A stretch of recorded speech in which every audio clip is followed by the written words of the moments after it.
Hello, welcome back. Nigel with you, Nigel's Modelling Bench. Part 10 now of the build of this Lamborghini from Pocher, and it's really come together nicely. Now here we're going to divert in the instructions again. Now as you know, the way the build goes, what they want you to do is build it like this. Okay, so we've got the front suspension here, we've got the uprights here. They want you to build it like that, and then when you get to step 37, after pretty much the whole model's put together, you build the brakes and put the calipers on and everything, and then fit the wheels over. I want to paint the brakes in a carbon fibre finish, because they're carbon fibre brakes. And I also want to paint the calipers as well and get it all fitted up. So what my plan here is rather than do this, what I'm going to do is remove these uprights, okay, from all four of them, front and rear. And then what we're going to do, we're going to build up the discs, paint them, we're going to fit the mask the discs up and everything, and then we're going to fit the calipers, and we can deal with any seams or anything here, paint the calipers, put the decals on, and have them as finished hubs ready to put the wheels on, rather than do it all on the body. What I'm trying to do here is do as much as I can without having anything attached to the body, because it's when we start rolling the body around and before you know it, you've rolled it over and you've rolled it on top of a screw or something and you've scratched the paint. So I want to do as much as I can without actually having anything fitted to the body. So basically when we come to this stage here, what we'll do is we'll fit these wheel arches in. Okay, job done. And put the wheels on, that'll be it. So here we have the sprue. It's the Y sprue with all our brakes on. And you can see here is a little tip for however you're building your model, if you're doing it straight out of the box, following the instructions, whatever. They're saying here Y01, Y02, Y01, Y02, 0102, 0102.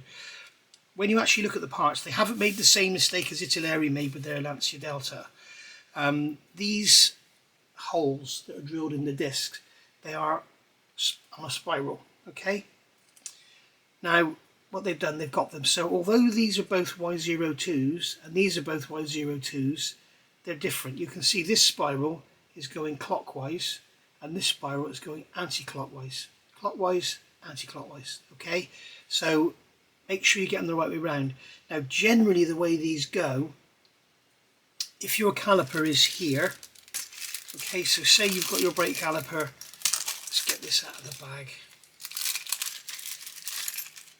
This applies to any car with vented discs. If the brake caliper is there, I'm looking at this one here now, then that would be the right hand front wheel going that way. Generally the spiral sort of chops in so that the outer hole reaches the caliper before the inner hole. Okay, so it's almost like they don't trail, they chop in. All right, so that will be going that way. If my thumb's the caliper, that one would be going that way. Okay, if my thumb's the caliper here, that one would also be going that way. So they would be left and right. So make sure you get them the right way around. Likewise, you've got these parts here, which are the backs. They've also got the spirals in the opposite directions. Okay, so make sure you keep that one with that one with that one. Okay, so what we'll do is we'll have a look at assembling one of these and see how they go together. Now this is a painted sprue, so I'm hoping that the paints that I use don't react with the paints that are on here. I'm not going to worry too much about cleaning this up properly here, because we're going to be sanding the outer edge of the disc once it's assembled anyway. That's going to go together, and we've got holes in here. You can see there, large pin, small pin, large hole, small hole. You can see the hole there. Okay, so that's going to go in like that, and that's going to go in like that, and that's how they're going to go together, and then we'll glue them. They are actually very nice for plastic discs. They are very nice. And what I want to do, in fact, yeah, that doesn't go with that one. That spiral is the wrong way round. So we'll take them apart.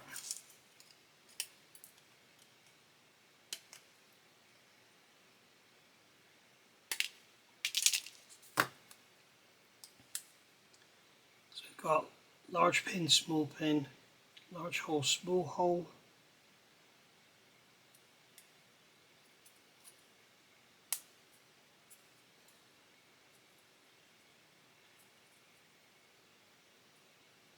That's better. Okay, so now they line up perfectly. Check the outer hole there, you can see is in the middle of that groove, and then the inner hole there. What I'm going to do, it's going to drive me crazy, I'm going to drill all these out because you should be able to see through them and we can't see through them. So before we paint them, I'm going to drill them all out. Now, also, before we do any gluing or anything, I'm going to put that one over there so I don't make a mistake. What we need to do, where's my sanding stick? Oh, there it is remove this paint, or most of it anyway.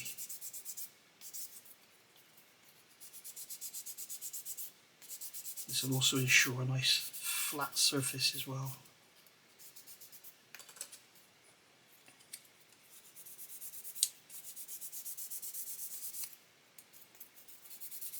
So I'm going to grab a coarser stick. These are the zebra sticks from Infinity.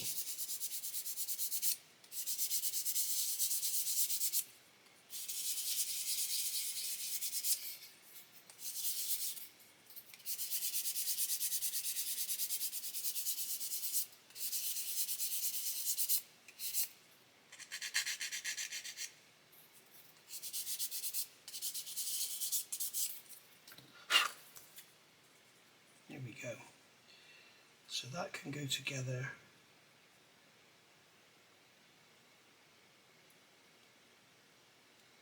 Can't find the elements. There we go. So they're going to go together like that. That's great. Okay, so what we can do now, it's very warm today. It's like 27 degrees. I can hear you guys in California going, that's winter, mate.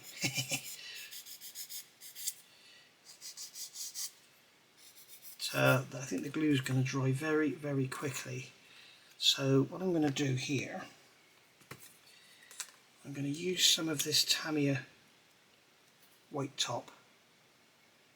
Just put a few dabs around here, just to get it going.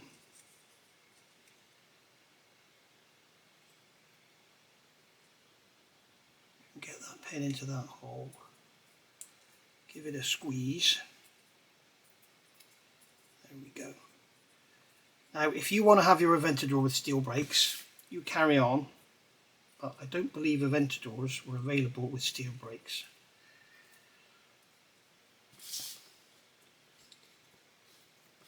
So now we've done that, we can get some extra thin.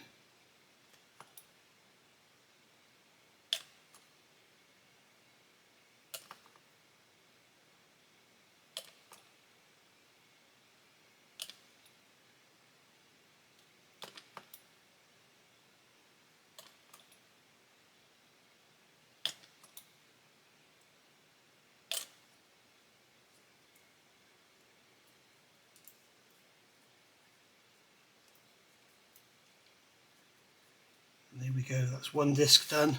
So that's one down, 3 to go. There we are.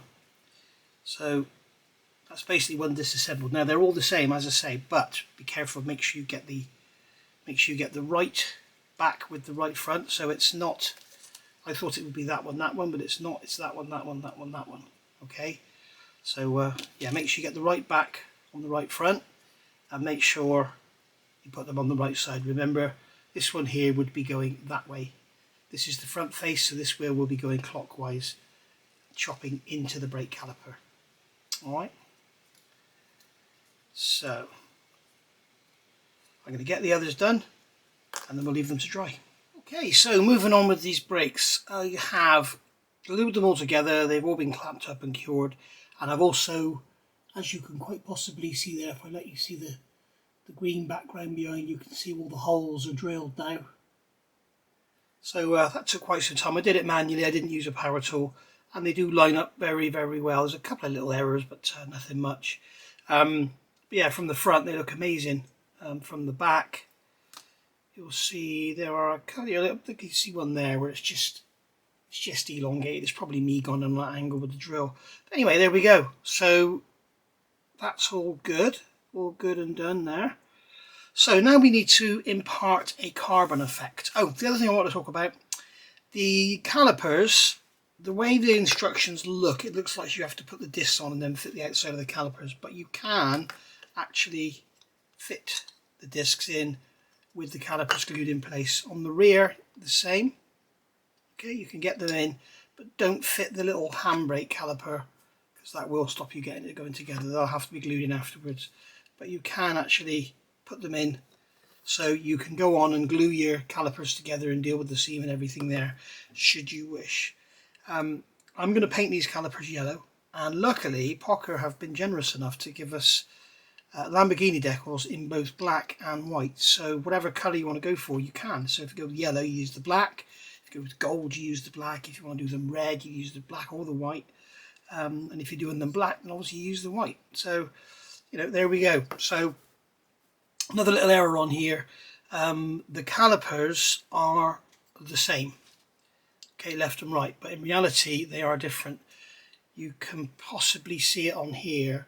There is a pipe here that goes around, and it's the same on this one, but on this one that's the top, so it wouldn't be there, so I've just cut it off.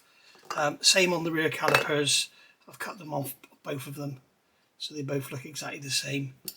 You could add a piece of pipe if you wanted to, but we shall see. So there we go, so that's them all glued up, and as you can see I've painted the handbrake calipers in matte black, LP3. So these are painted in LP65 rubber black, and we've given them a sort of half an hour to go off. We need to get some more around the edge there. It's a bit of silver I can see there still. But anyway, I just want to show you how I'm going to do this carbon effect. Now what I did, I got the dashboard, and you can see on here, you can see on there we've got the sort of carbon effect. And what I've done, this is LP-27, which is thin for the airbrush. It's German grey, and I've got a piece of sponge. What I'm going to do is cut this off square like that, okay, and then I can dip this into here and then onto a piece of paper towel and remove most of it. And as you can see, the colour is very, very similar, but what we're after is a contrast. And what I'm going to do, because I'm looking at some carbon brakes and they're just like a random pattern of lighter colours, but the Lamborghini ones appear to have this sort of lattice work, so I'm going to try and sort of replicate that. So that's why I'm going to go in this radial pattern. Again, these are going to be in behind the wheels, so it's not mega important, but you want to get some kind of effect going.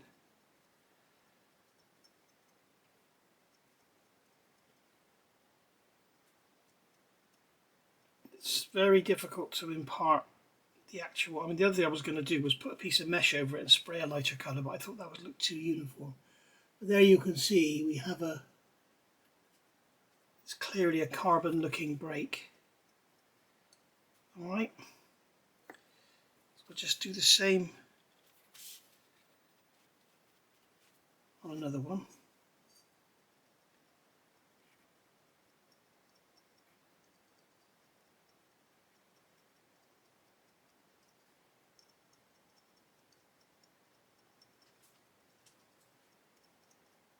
I think that looks pretty good.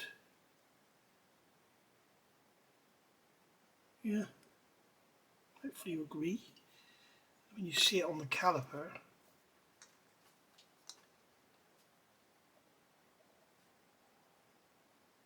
yeah, I'm quite pleased with that. So I'm going to carry on doing the others. What I'll do now is just put the lid back on, give the paint a shake, take the lid off, then we've got fresh paint. We need the backs of these as well, don't we? And there we go, that's them done. So what I shall do now is give them a clear coat of flat clear just to seal them in, and then I'm going to leave them for a while to dry. Obviously we don't need to work on them because we don't need them until right at the end of the build, but I just wanted to see about getting that carbon effect, and I'm really pleased with how it's come out.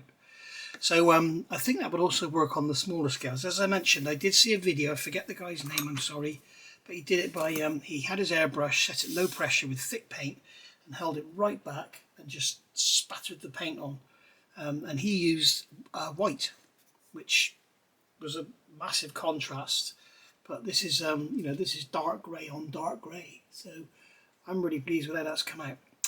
Okay, so I'll give these a clear coat, and then I'll come back when we've got these all rubbed down and everything, and we're going to have to look at getting some etch primer or something on these because we're down to bare metal in places. Okay, so we've done a bit of work off camera. We got the hubs all sprayed up.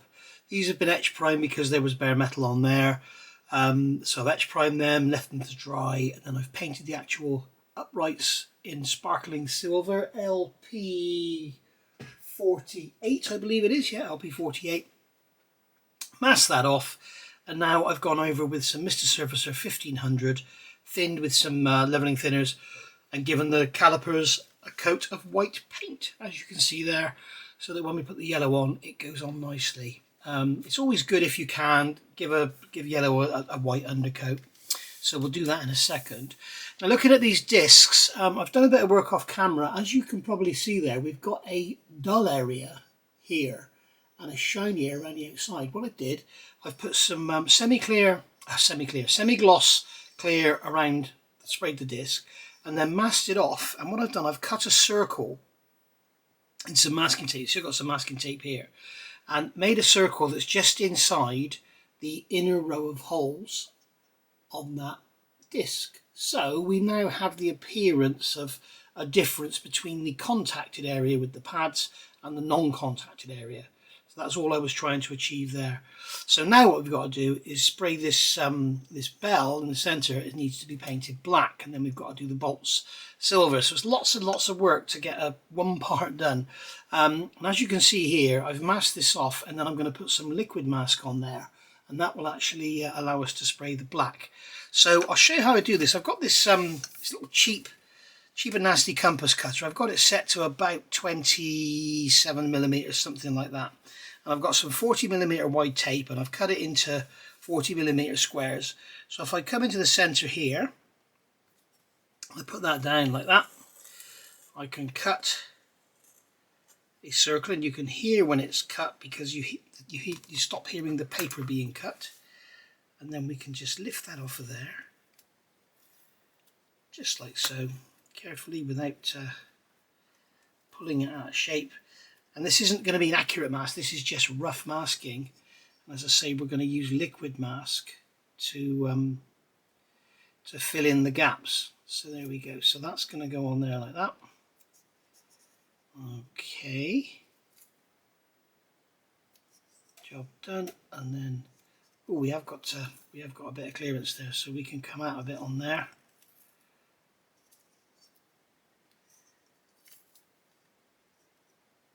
There we go. So that's just going to go down like that. Don't worry about any wrinkles, because as I say, what I always do is push the edge down with a cotton bud just to make sure. Don't worry about any wrinkles, because it doesn't matter. It's not precise masking. It doesn't need to be a perfect circle. What we're going to do, we're going to fill in those gaps. And then around the outside, because I've only got 40mm wide tape, I don't have anything wider, I'm just going to put some tape on the edges there, just to cover in those outer areas, just like so. This model has consumed about 79 reels of masking tape. I'm exaggerating, obviously, but it has used a lot of masking tape. As I say, as I keep saying, if you don't want to paint your model, you don't have to. It's not a case of having to paint it to make it look good. It's a case of I'm painting it because I want to. So there we go. So you can see we've got that disc now is masked off, and then we're ready to get some liquid mask around there, and then we can paint the bell. So I'm going to grab some liquid mask. So I'll use this is the micro scale micro mask. This is like a PVA mask. I've got this one here, which is absolutely brilliant, but unfortunately I think it's gone off. It's drying very, very fast, and also the weather is extremely warm. So I really need to do this late at night or early in the morning. We'll see how we get on with this. What I'm going to do is just put this on here, and then just move it into the edges of the bell. Okay, so we're just pulling it around. I mean, the thing is, it's black against rubber black, so it doesn't need to be perfect. And it's going to be behind the wheel, but we just want to get that difference, the contrast between the jet black bell and the sort of rubber black of the carbon disc. Okay, so that's the easiest way to mask complex shapes, is use some liquid mask over some masking paper, and hopefully when I lift the masking tape off, it will take away the liquid mask, because this stuff does tend to stick quite well.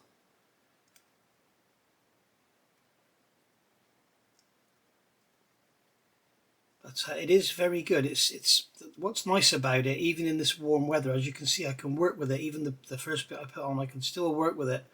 Whereas you'll find that the masks that you get from like the Humbrol, the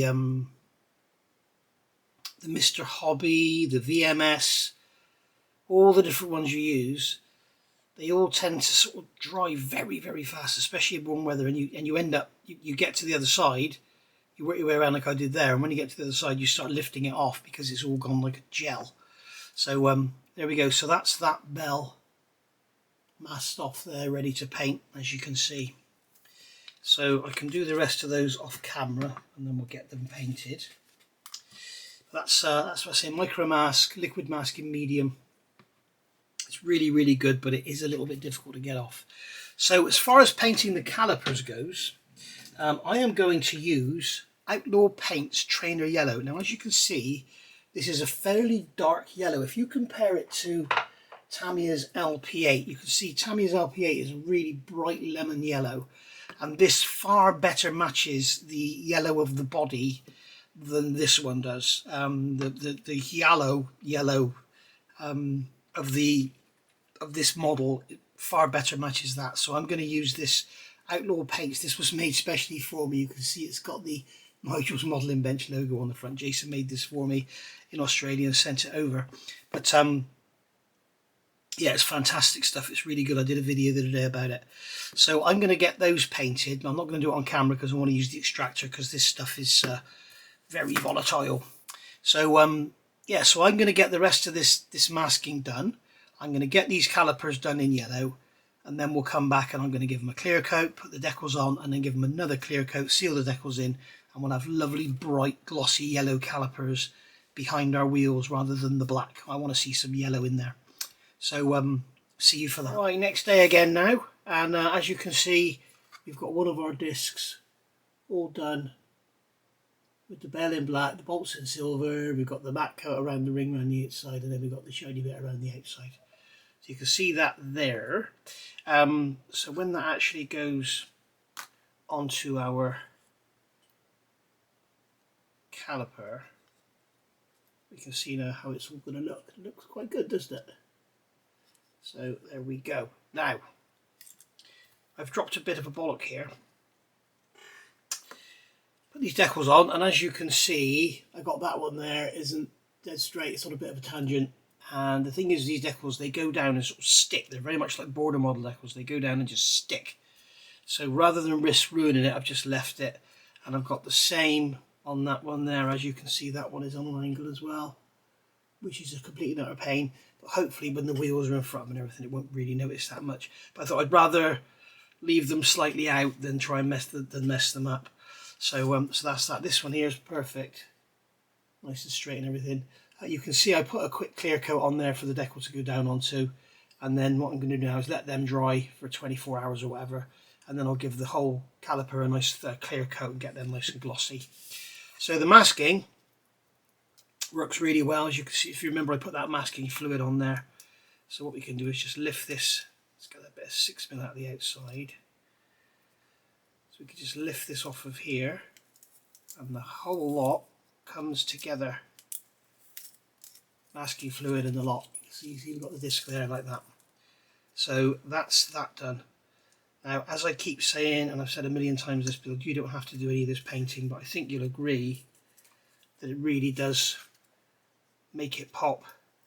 And it's certainly, you know, if you stood this model next to one that hadn't had all the painting work, there would be quite a noticeable difference. However, if you looked at the one without the painting work on its own, it would still look great. So, depends how far you want to go. You might just be a Aventador owner and not a modeler. You just want to build something like Lego. So you'll build it like Lego. Out the box, follow the instructions, don't paint anything. Job done. There we go. That's that. There's another one done there. So we've got our 4 disc brakes all painted up, ready to go. We don't need them yet. We won't need them until the end when we put the wheels on. But we need to get our calipers clear coated. So I'll get that done and then I'll be back. Okay, moving forward. So we know we've got our brake discs done.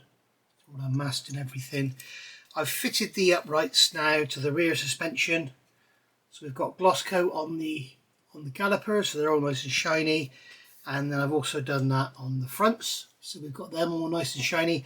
As I say, Pocher give us these Lamborghini decals or decals in white and black, so whatever colour you want to paint your calipers, you can get the decals on there. So what do we have to do now? Now, as you know, I didn't start at step 1. I started, I don't know, 17 or something, wasn't it? So here we go now. This is the finishing of the front suspension, or the front subframe, which is already done, as you can see here. That was where I started. And then here, step 21, we have to fit the subframe to the monocoque.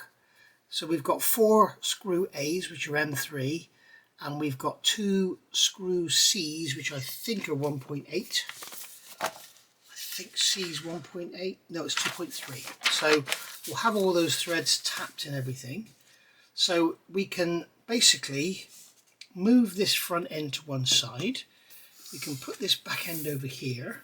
We can grab our towel and lay that down. And then we can bring in, this is such a big model, we can bring in the monocoque and start to look at fitting this. And we can also get our box of screws out and put that over there out the way. So we have, this has to now go into here. So I don't quite know how easy that's going to be, but we've got these 2 pins on here. You can see one there on this cross member. So they've got to go in to these 2 holes here. Of course, the other thing I was going to do was add some metal foil, wasn't it? I think we'll leave that. These 2 pins here have, these 2 holes here have got to get those 2 pins. We've got screws going in the side here, which I've tapped. We've got screws going in here, here, here and here. So we should be able to offer this up to the body. I haven't done this off camera. I haven't done a dry fit. So I'm not quite sure how it's all going to go. But it would appear that it's all going very, very nicely and everything's lining up lovely. Just going to put that hole in there. Yes, it would appear that everything is going in beautifully. There we go. Now this up the top here. So what I think I'm going to do is put these 2 screws in at the bottom first. You can't see what I'm doing, can you? I'm going to put these 2 screws in at the bottom first. So these are screw A. These are big old M3 screws. So we'll get this one in here. Remember, I've already tapped these threads, so they're going in easy. Put another screw A there. I think these uprights are going to get in the way when it comes to screwing these in. I can't find the hole. Ooh, misses. I know there's a hole in there because I saw it just now. So I think we're going to have to lift this up. This is the trouble, see, we've got this bloody towel and we've got things sandwiched. So we'll slacken that screw off. There we go. So it's catching fibres. So I can actually get that screw in. There we go. I can get that one in. There we go. And then we want a screw C to go in the side. This is a much smaller screw. And that's going to go into there. Everything is lining up perfectly, allowing me to just assemble it. Now you're probably wondering, why am I tightening these screws up? It's because we're one side to the other, we're a mile away from each other, it'll be absolutely fine.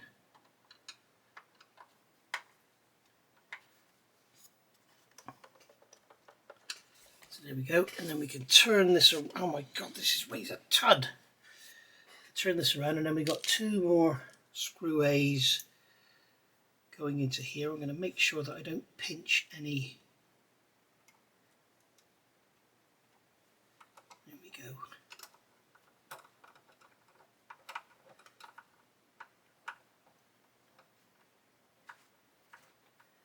Yeah, this one's been a bit problematic. I'm sure it will go in.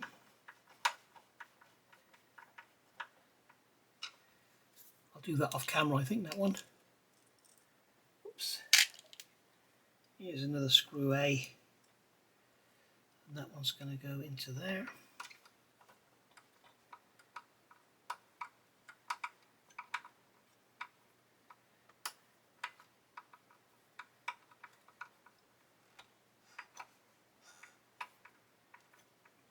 I'm going to put these screws in off camera, and then I'll come back and show you what it looks like when it's all bolted together. Alright, so that's the rear end in, so we can see that's all done. Okay, and then if we look at step 22, you can see what they're asking us to do is fit all this glazing, but also fit the rear end, the front end. So we're going to grab our front end. We've got the prop shaft in here, so that's going to go into the back of the front differential like that. Okay, so I'm going to turn this over. Gosh, it weighs a ton. And see how this is going to go together, because I'm not sure this is going to be very easy. So we've got this steering linkage here, and that's got to go into that piece there for our steering. So we've got to get this all to line up. So our prop shaft's got to go in there. The steering linkage has got to go through that hole there, and then this has all got to drop down in and fit to the front end. And it all kind of looks okay. So what we're doing here, we've got B screws going in from underneath. So we've got two B screws here.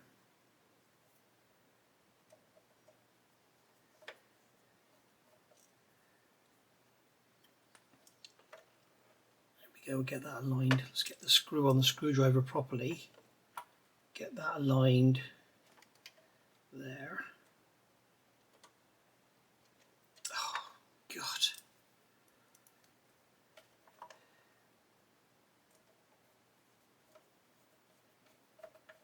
Okay, so that's going in there. Somebody asked me on one of the previous videos, why don't I use thread lock on all the bolts?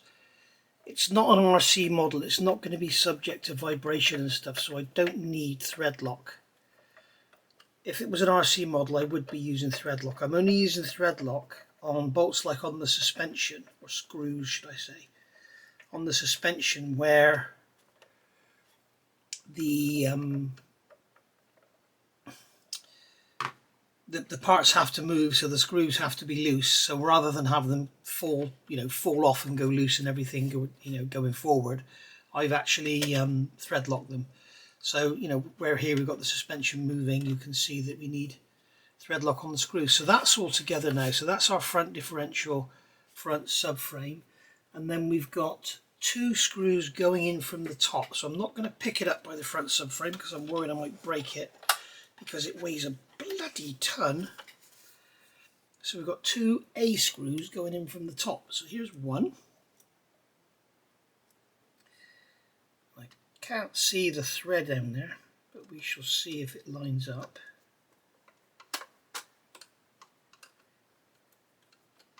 Yeah, I'm going to have a look and see what's happening here. So that's going up there, so that needs to be pulled back. Okay, so we need to get the screw on here, pull this subframe up and back so that the holes align.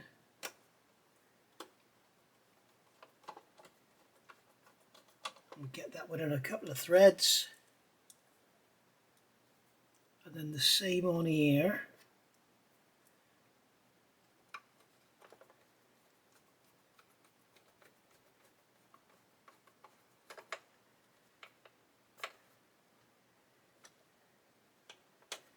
And there we go, that's our front subframe fitted. Screws nice and tight. There we go. So we are now in, in one video we've got a complete car. So we now have a complete Lamborghini Aventador, albeit with no front and rear end, but we have the complete subframe up and ready to go.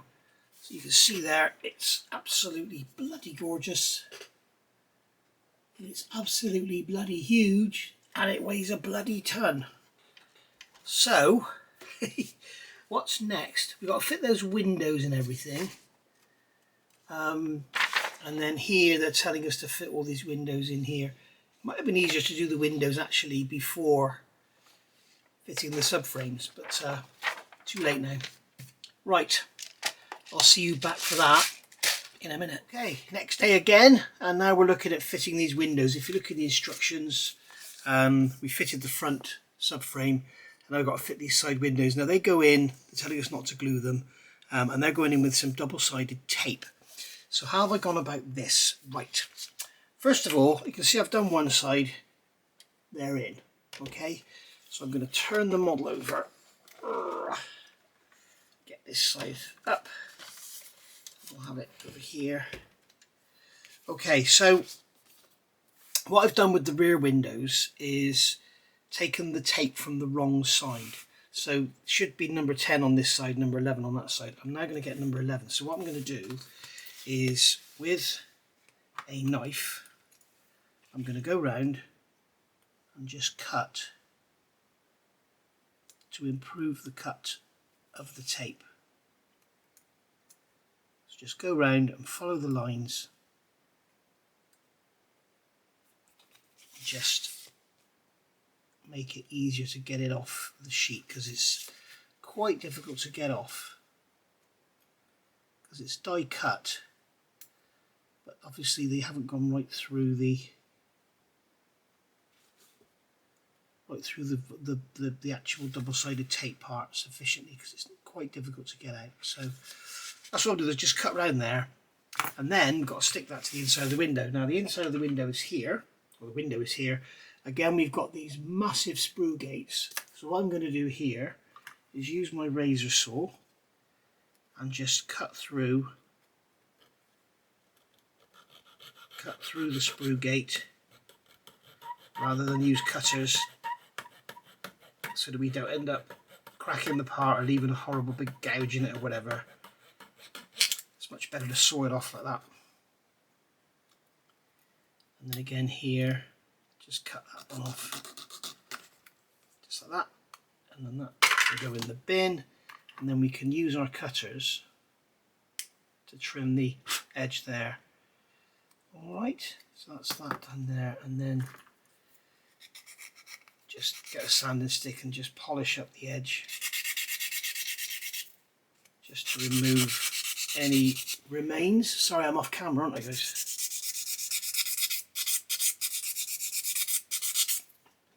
Just like so. As you can see, we've got lots of static on there, all the dust is sticking to it. Just brush that off with our anti-static brush. There we go, a little bit more cleanup required on the bottom. I don't think these edges are going to show.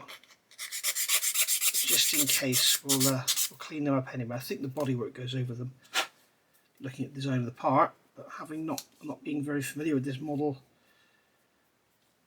I don't know quite so sure. So we'll just make sure that it's all cleaned up, get rid of the dust.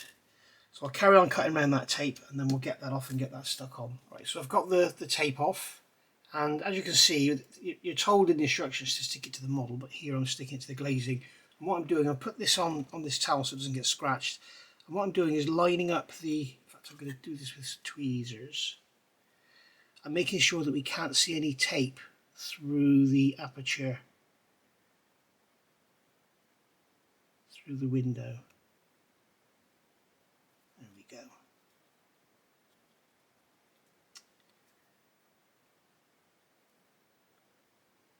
I could have done with having it a bit lower. I don't think I'm going to be able to peel it off.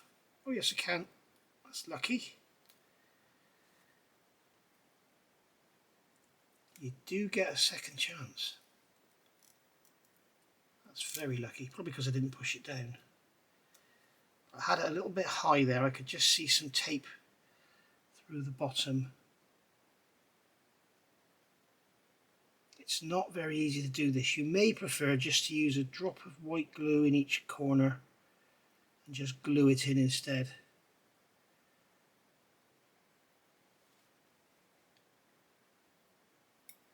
This is proving very difficult indeed.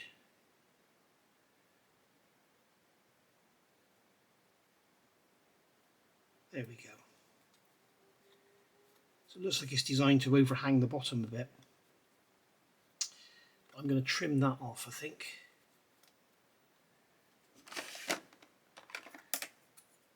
Just going to get my scissors and just trim that bottom part away, which has been totally unsuccessful. So we'll do that after it's on the model. Okay, so that's that, and then we'll just check the fit. It all fits okay, so we can remove the backing paper and then just pop it in just like so. There we go. So that's got in, and then with our knife we can come along and just trim the tape away from the bottom.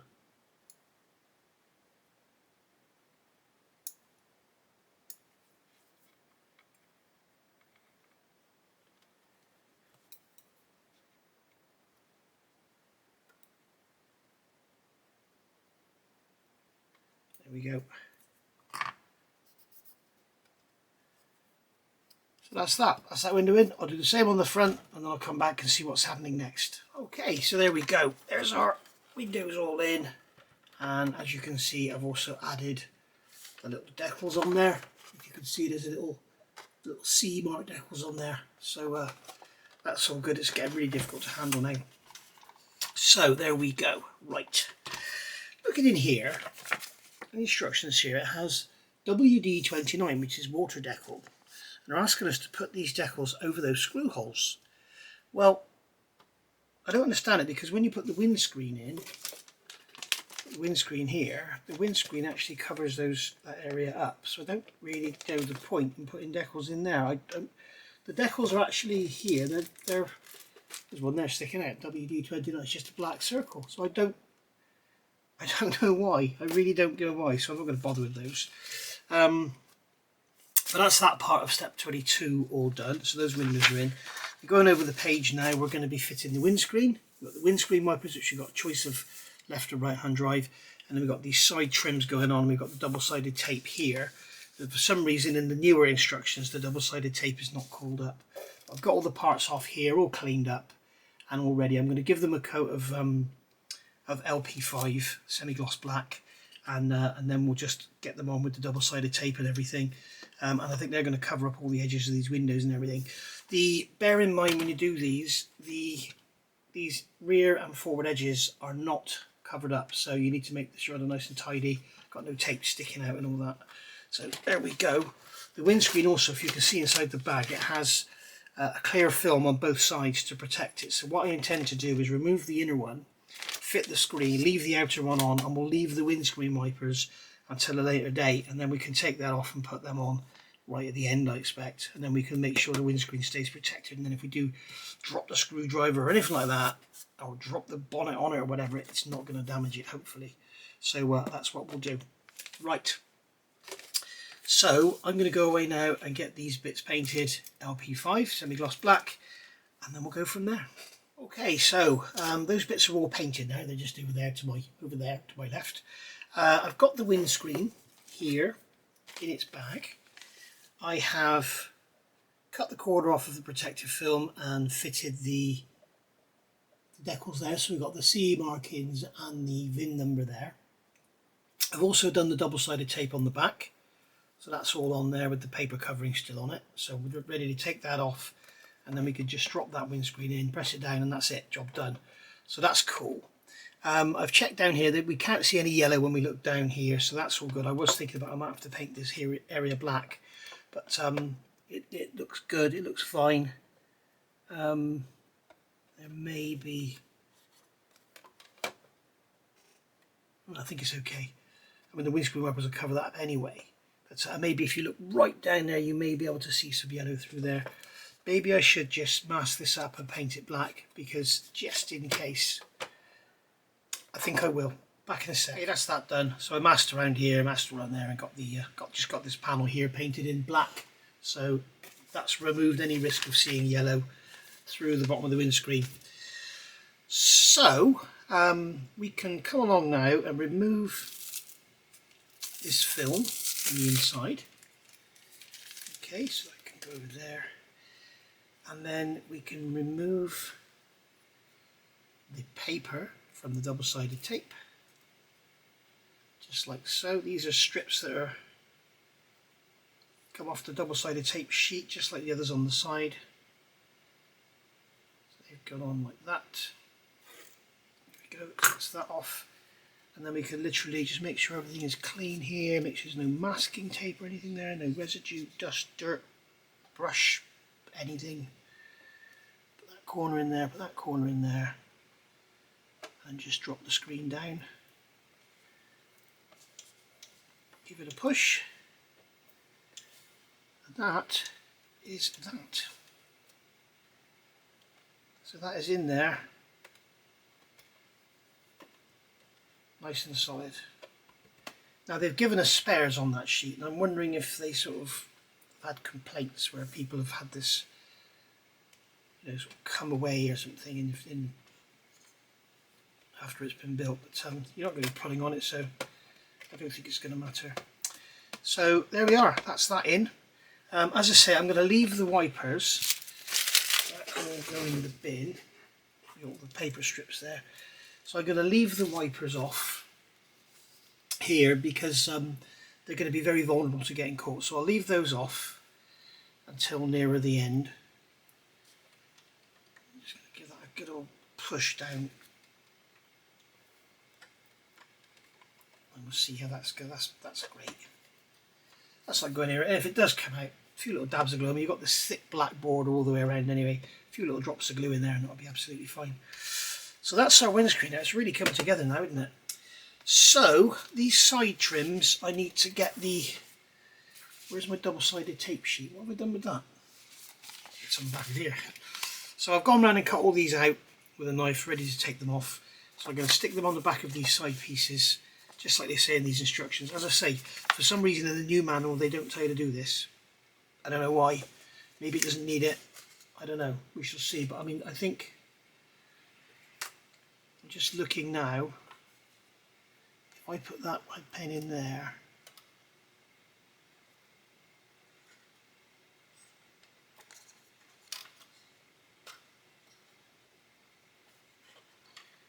maybe they feel it doesn't need it because it's such a snug fit. really is a very snug fit.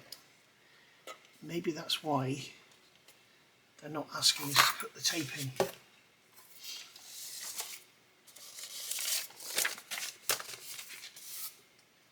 Let's see how it goes. Let's get it up on its side again.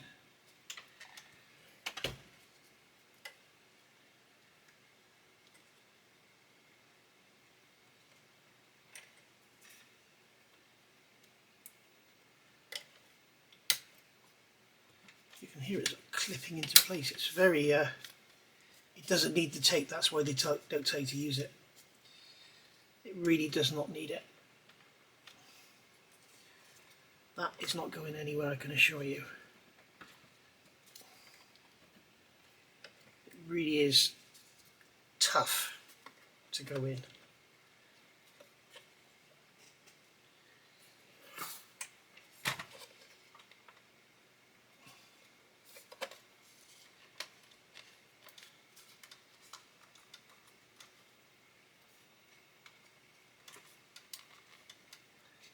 There we go.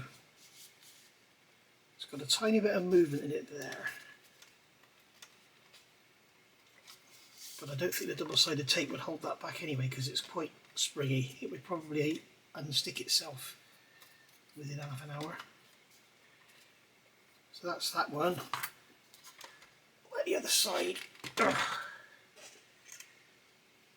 You don't have to paint all these parts at all, but I just think they look better painted. I don't like the look of bare plastic. It always looks a bit... It just looks like bare plastic, doesn't it?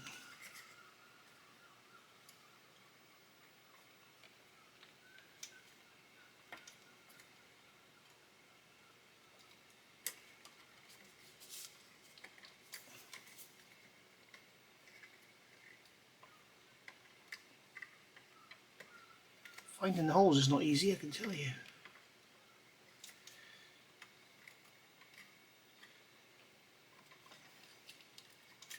Do this on camera, I think. Okay, so that's both trims on, as you can see, all looking lovely, all looking very nice, and I just think so much better with the coat of paint on it to give it that satin black finish rather than the semi sort of glossy plastic. So we've also got that paint panel in black down in there, so we've got no risk of being able to see yellow down through there. So that's step 22 completed. So now it would be logical to move on to step 23, which is the rear bumper, and then we're going to do the engine cover, and then here more work on the rear end, fit the rear end, fit the engine cover, job done. For reasons that will become clear maybe in part 11, I'm now going to start here. Okay, I'm going to start on the front end rather than the rear end, because basically, well, I'll explain what's happened when I get there, okay? Because I'm not 100% certain of the outcome yet. So I'm going to make a start on the front end, and we've got to start with these headlights, and we need all of these tiny little pieces, and we need to glue those into those headlights.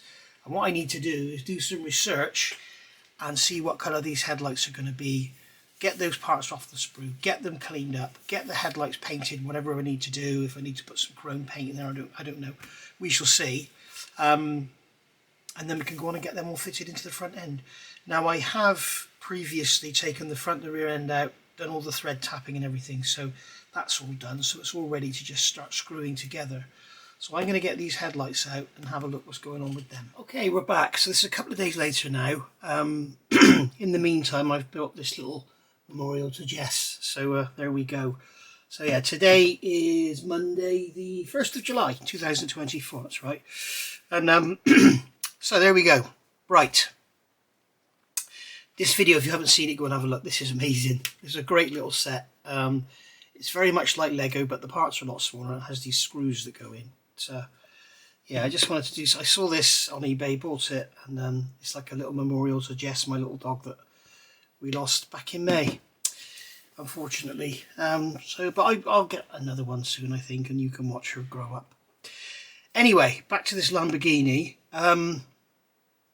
So we got the parts off, and we've got this sort of headlamp frame here, if you like. We've got a chrome piece that goes inside with a little lens in it. Okay, so you can see there's the lens in there. I might paint the back of that silver actually so it looks more like a bulb rather than just a hollow hole. So that one is going to go, I got the wrong one. That's basically going to press into here like so. He says it wasn't very easy even before it was painted. Now that it's got the paint on it, it might be even more difficult. There we go. Let's take this off so I don't snap that tab off.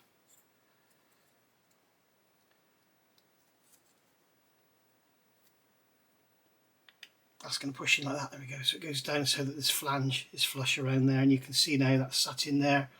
We've got the lovely glossy paint. You could just leave it. It's fairly glossy plastic, but it does look like glossy plastic. Now the real pain in the ass part of these lights are these horrible little things here. Now I can't think of any other way Pocher could have done this and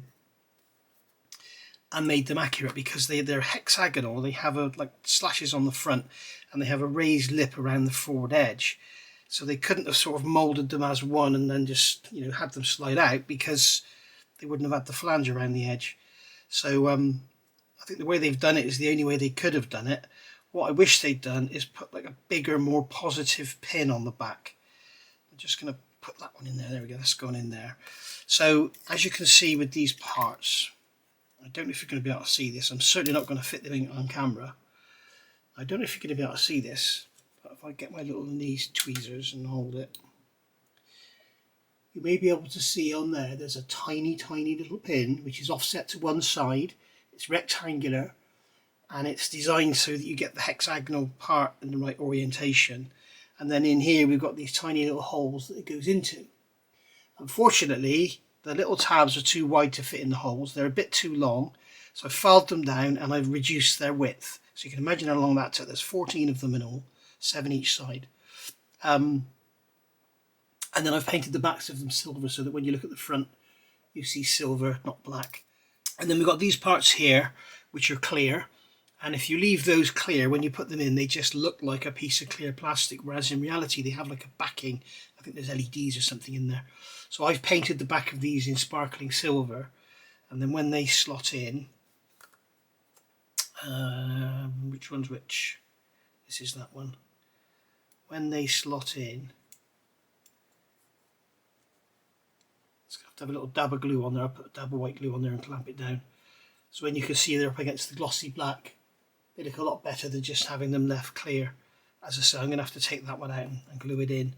But yeah, so I'm going to get these little tiny lights glued into here, and I'm going to call it a day for this one, and I will see you back for part 11. And in part 11 we'll start from here and we'll fit everything to the front end. But yeah, I'm sorry I'm doing this off camera, but there's no way I can do it without a magnifier, because you have to get the orientation right and everything. It's going to take a very long time, and I'm going to have to leave it to dry, and there's probably going to be a lot of swearing and cursing and everything. So I'll do that off camera, guys, and then I'll show you how it all looks in the beginning of part 11. But you can see how effective these lights are going to look. All these little bits and pieces of colour. I'm going to put, I'm going to grab my silver Sharpie, and I'm just going to colour in the back of that light bulb.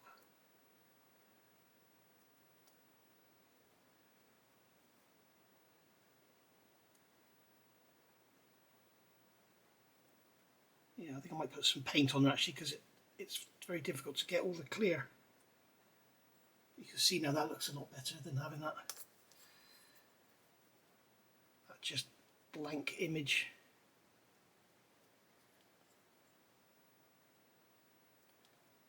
There we go. So there we are. So I'm going to get this all glued together, and I will see you back for part 11. Thank you for watching, and bye for now. If you haven't already, please hit the subscribe down there. Hit the notifications bell, you'll get notified of when I do a new video. And also, if you haven't already, go take a look at the model over at the Pocher website, the details of which are in the description below this video. So I'll see you all soon. Bye for now.